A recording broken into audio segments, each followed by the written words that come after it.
Kalian sudah dengar kasusnya Fat Cat belum? Karena ini cukup viral ya di mana-mana. Kalau belum, sini saya bantu ceritakan dan saya ingin memberikan pendapat saya mengenai kasus ini. Yuk kita dengarkan. Jadi Fat Cat itu adalah seorang laki-laki usianya 21 tahun, masih sangat muda. Dan dia adalah seorang gamer, seorang streamer juga. Nah, ID-nya itu namanya Fat Cat. Nah, kemudian dia ini menyukai seorang perempuan yang usianya 26 tahun. Nama aslinya dari Fat Cat dan perempuan ini saya nggak sebutkan ya. Intinya, karena si Fat Cat ini menyukai perempuan itu, dia sampai rela melaparkan diri. Dia hanya makan sayur setiap hari, menabung, bahkan ya nggak bisa beli yang dia mau gitu ya. Hanya karena dia ingin memberikan apa yang perempuan ini inginkan.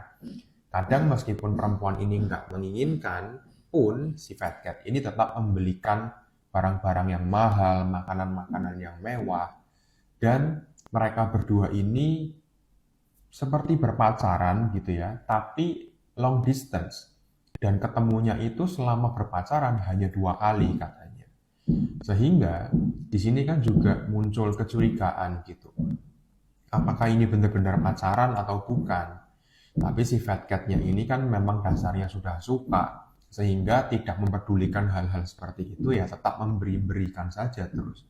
Bahkan uang yang diberikan itu kabarnya itu sampai 2 miliar rupiah kalau dirupiahkan. Sampai berapa ya? 58.000 dolar gitu ya.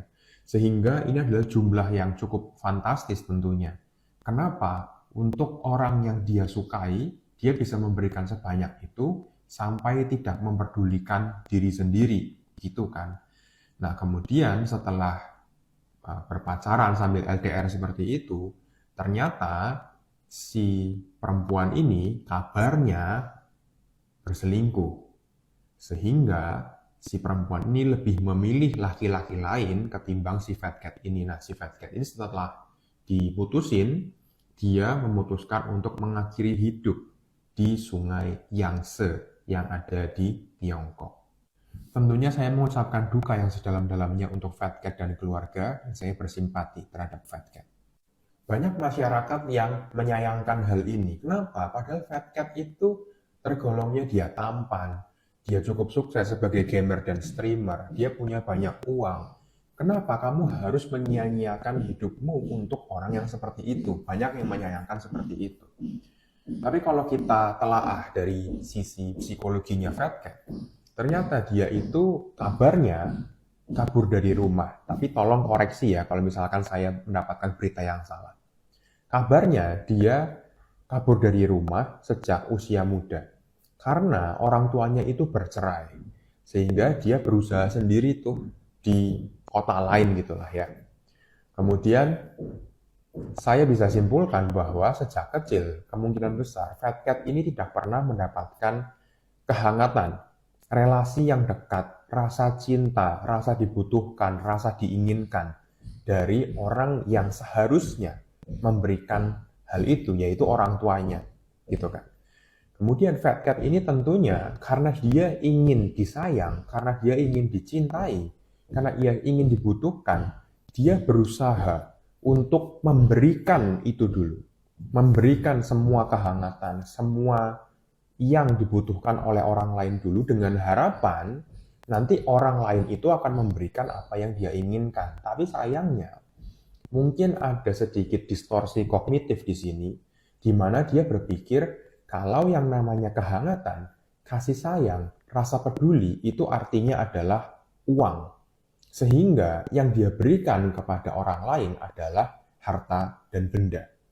Nah, disitulah dia mulai memberikan itu kepada si perempuan tersebut. Tapi sayangnya, si perempuan tersebut itu tidak memberikan hal yang sama kepada dia. Karena ada chat yang berkembang di masyarakat itu ya, mengenai Fat Cat dan perempuan ini. Bahwa si Fat Cat ini bilang, aku bosan makan sayur terus, pengen makan McD. Itu kan berarti dia pengen dibeliin gitu sama pacarnya ini. Tapi si pacarnya ini malah bilang, belilah gitu. Terus dia pengennya kan dibeliin karena uangnya kan nggak ada. Terus si perempuannya hanya bilang, kalau nggak ada uang kerja sana gitu, sehingga ya mungkin itu jadi emosi yang terpendam di dalam dirinya Fat Cat, dan itu mungkin terjadi berulang kali, sehingga setelah diputusin ya akhirnya jadi ngedown juga dan sampai depresif gitu. Sehingga ya bisa dipahami meskipun jangan dinormalisasi ya. Saya bisa memahami perasaannya Fat Cat kenapa dia memilih untuk mengakhiri hidup. Karena dia beranggapannya, oh berarti orang yang aku kasih sebanyak ini aja mengkhianati aku. Aku udah nggak punya apa-apa. Sehingga dia memutuskan hal yang ekstrim seperti itu. Padahal seharusnya jangan kita lakukan seperti itu. Pasti masih banyak yang membutuhkan bantuan kita, tapi bukan orang itu. Gitu kan? Sehingga kalau kalian mengalami hal yang sama, kalau kalian mengalami kesulitan dalam hidup, cobalah untuk cari bantuan dulu. Jangan langsung mengambil keputusan yang ekstrim. Kalau kalian tidak bisa mengatasi masalah itu sendiri, cobalah kalian minta tolong kepada ahlinya, konselor, psikiater, atau teman. Ya, minimal itu dulu. Oke, semoga edukasi hari ini bermanfaat dan salam sehat jiwa untuk kita semua. Saya Ferdian Permana, mohon undur diri. Terima kasih. Ya, saya sangat bersetuju dengan pendapat Dian Permana. Tentunya ya kita jangan melakukan hal yang seperti itu. Ini kasus yang lagi viral di Cina ya. Ini sumber masalahnya dari pacarnya. Ini yang harus bertanggung jawab. Dia harus bertanggung jawab apa yang dia lakukan, teman-teman. Karena udah banyak banget pengorbanan Pencat ini ke pacarnya. Udah miliaran yang dia kasih, tapi masih dihianati. Jadi masih ada laki-laki yang setia di dunia ini seperti Pencat ini, teman-teman ya. Semoga aja ya bisa diselesaikan kasusnya dan menjadi satu pelajaran untuk semuanya agar tidak terulang seperti ini lagi. Oke, terima kasih. Assalamualaikum warahmatullahi wabarakatuh.